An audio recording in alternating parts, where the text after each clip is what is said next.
दोस्तों नमस्कार, स्वागत है आप सभी का एजुकेशन मंत्रा में। दोस्तों, स्कूल मर्जर मामले में एक दमदार खबर आ रही है। हाई कोर्ट सुनवाई मामले से ये जुड़ी हुई अपडेट है और नई टीजीटी पीजीटी भर्ती को लेकर आयोग की तैयारी के संबंध में चर्चा इस वीडियो में होने वाली है। और साथ ही साथ दोस्तों, एमपीटेट वर्ग 3 परीक्षा प्रारूप पर भी हम चर्चा करेंगे। तो दोस्तों, इन सारी अपडेट्स को डिस्कस करें इसके पहले एक छोटी सी इन्फॉर्मेशन। आज हम बात करने वाले हैं एमपी टेट वर्ग 3 एग्जाम 2025 की बेस्ट बुक के बारे में, जो चच्चू पब्लिकेशन की है।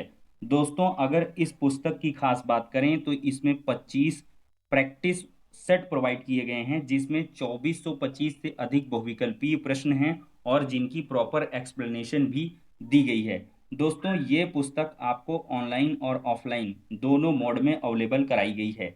ऑनलाइन के लिए लिंक डिस्क्रिप्शन बॉक्स में है और ऑफलाइन के लिए किसी भी नज़दीकी बुक स्टॉल पर कांटेक्ट कर सकते हैं।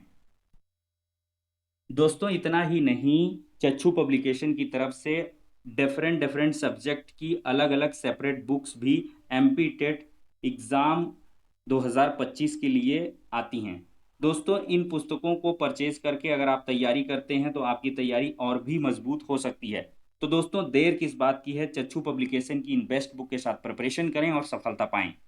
दोस्तों, आप लोग सभी जानते हैं कि स्कूल मर्जर मामले में काफ़ी रिलैक्स गवर्नमेंट की तरफ से दिया गया है। बेसिक शिक्षा मंत्री जी ने साफ तौर पर कहा है कि 1 किलोमीटर की परिधि के बाहर के जो भी स्कूल मर्ज किए गए हैं उनका तत्काल प्रभाव से जो मर्जर है वो निरस्त कर दिया जाए। उनको डीमर्ज करते हुए स्वतंत्र रूप से विद्यालय संचालित किया जाए।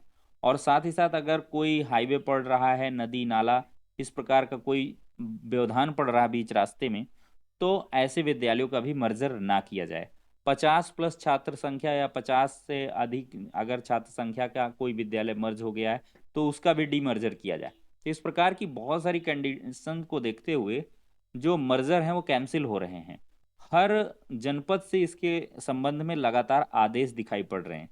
दोस्तों, इसी बीच एक बड़ी खबर आ चुकी है हाई कोर्ट में जुड़ी हुई सुनवाई को लेकर।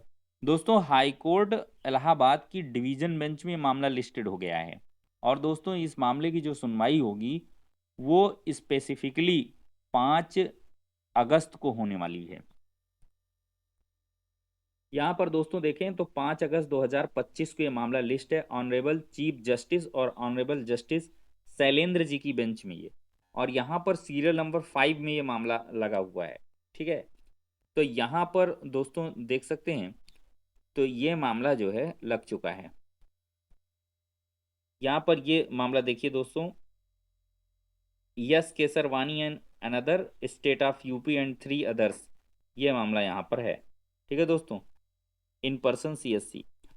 तो अब division bench of Allahabad high court इस मामले पर सुनवाई करेगी। लखनऊ की हाई कोर्ट की जो डिवीजन बेंच है उसने 21 अगस्त को जो है मामले में सुनवाई का जो है डेट दिया हुआ है। और सीतापुर में स्पेशली जो है देखा जाए तो स्टेटस को की सिचुएशन लगाई गई है।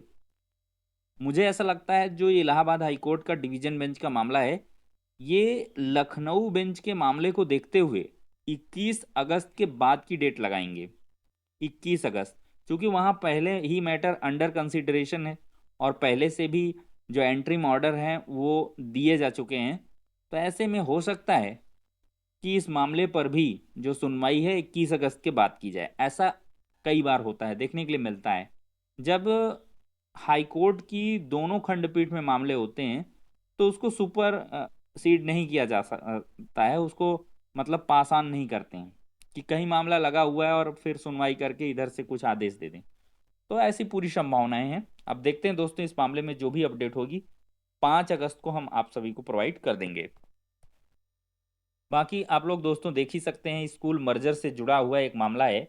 और इसमें दोस्तों सरकार ने कहा है कि जो है हम लोग प्री प्राइमरी शिक्षा को नया आधार दे रहे हैं और 313 स्कूलों में संविदा शिक्षक नियुक्त होने जा रहे हैं।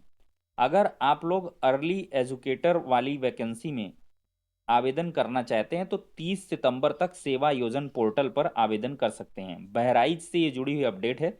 दोस्तों, पूरी प्रक्रिया ऑनलाइन है। इच्छुक अभ्यर्थी को उत्तर प्रदेश सेवा योजन पोर्टल पर जाकर आवेदन करना होगा।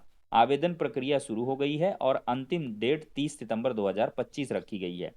इस पद के लिए आवेदन करने वाले अभ्यर्थी के पास होम साइंस विषय में स्नातक डिग्री होनी चाहिए और साथ में नर्सरी टीचर ट्रेनिंग या diploma in pre school education अनिवार्य है।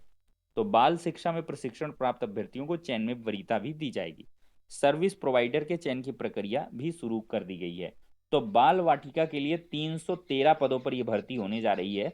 अगर किसी के पास प्रेस्क्राइब्ड जो क्वालिफिकेशन है अगर वो रख रहे हैं तो जरूर बहराइच जिले से आवेदन कर सकते हैं। दोस्तों देखा जाए तो परीक्षाओं पर निर्णय के बाद नई टीजीटी पीजीटी भर्ती की तैयारी शिक्षा सेवा चयन आयोग कर रहा है। उत्तर प्रदेश शिक्षा सेवा चयन आयोग सितंबर में जारी कर सकता है नई टीजीटी पीजीटी भर्ती का विज्ञापन। तो दोस्तों टीजीटी पीजीटी भर्ती परीक्षाओं पर निर्णय लेने के बाद शिक्षा सेवा चयन आयोग अब नई भर्ती की तैयारी भी करने लगा है। माध्यमिक शिक्षा निदेशालय 5 अगस्त के बाद आयोग को टीजीटी पीजीटी के पदों पर नई भर्ती के लिए रिक्त पदों का विवरण भेजेगा। आयोग सितंबर में नई भर्ती का विज्ञापन जारी कर सकता है। वर्ष 2022 में टीजीटी पीजीटी के 4163 पदों पर भर्ती के लिए लिखित परीक्षा इस साल के अंत तक कराई जाएगी। आयोग इन भर्ती परीक्षाओं की तिथियां भी घोषित कर चुका है। इसी बीच आयोग पर नई भर्ती शुरू करने का काफी दबाव भी है। अब तक ई अधियाचन के प्रारूप को लेकर फंसे पेंच को भी फाइनल कर लिया गया है। आयोग को अब नई भर्ती के लिए ई अधियाचन मिलने का इंतजार है। तो वहीं माध्यमिक शिक्षा निदेशक ने परीक्षा के प्रदेश के सभी जिला विद्यालय निरीक्षकों को पत्र जारी कर अगस्त तक रिक्त पदों का विवरण मांग लिया है और इस विवरण में 31 मार्च 2026 तक की संभावित रिक्तियों को भी शामिल करने के निर्देश दिए गए हैं। तो पदों का विवरण संस्थावार विषयवार आरक्षणवार मांगा गया है। साथ ही स्पष्ट निर्देश दिए गए हैं कि जिन पदों के विवाद से संबंध में कोई न्यायालय में लंबित मामला है तो उन पदों को विवरण में शामिल नहीं किया जाए। और दोस्तों देखा जाए तो तकरीबन 30,000 पद खाली बताए जा रहे हैं, लेकिन कितने पदों पर भर्ती का विज्ञापन जारी होगा यह निदेशालय की ओर से आयोग को रिक्त पदों का अधियाचन भेजने के बाद ही स्पष्ट हो सकेगा। तो देखिए दोस्तों, नई टीजीटी पीजीटी की भी वैकेंसी आने वाली है। इसके लिए भी आयोग पूरी तरीके से तैयारियां कर रहा है और परिषदीय विद्यालयों में सहायक अध्यापकों के पदों पर आरक्षण निर्धारण की प्रक्रिया चल रही है और यह प्रक्रिया पूरी होने के बाद बेसिक शिक्षा निदेशालय भी नई भर्ती के लिए अधियाचन भेजेगा। तो मतलब हर तरफ से आपको भर्तियों की जो भीनी खुशबू है वो जो है अभी से प्रतीत होने लगी है। तो यहाँ पर दोस्तों प्रैक्टिस सेट पेपर हम दे रहे हैं एमपी टेट वर्ग 3 का। तो यहाँ पर आप लोग दोस्तों देख सकते हैं, वाक्य में उचित विराम चिन्ह लगाइए, ओह बहुत कठिन समय आया है। इस प्रकार के आपको हिंदी भाषा में क्वेश्चन देखने के लिए मिलेंगे। टोटल नंबर ऑफ क्वेश्चंस यहाँ पर 15 दिखाई पड़ रहे हैं। इंग्लिश में भी इसी प्रकार को आपके 15 क्वेश्चन दिखाई पड़ेंगे। और दोस्तों मैथमेटिक्स के आपको यहाँ पर क्वेश्चन काफ़ी अच्छे दिखाई दे रहे हैं। तो साइंस के भी क्वेश्चंस देखने के लिए मिलेंगे, जैसे न्यूटन का पहला गति नियम संकल्पना कौन देता है, परितंत्र के 2 मूल घटक कौन से हैं, और दोस्तों ऑर्नियोलॉजी अध्ययन किसका कराता है। तो इन प्रश्नों के जवाब आप लोग यहाँ पर दे सकते हैं। बाकी अगले वीडियोज़ में हम कुछ क्वेश्चंस भी लाएंगे और उनके आपको सैंपल के रूप में आंसर्स भी दिए जाएंगे और सोशल साइंस के भी यहाँ पे आपको क्वेश्चन दिखाई पड़ेंगे। टोटल नंबर ऑफ क्वेश्चंस यहाँ पर 100 रहने वाले हैं।